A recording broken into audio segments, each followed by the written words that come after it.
Hi, my name is Mark Tilling. We're going to make some transfer sheets now.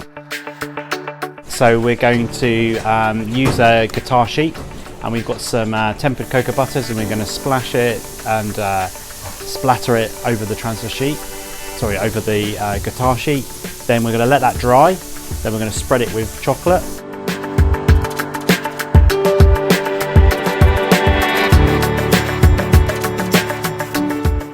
Wait for that to semi-dry, and then we can cut circles, you can cut squares, you can type any type of cut, any type of shape that you want.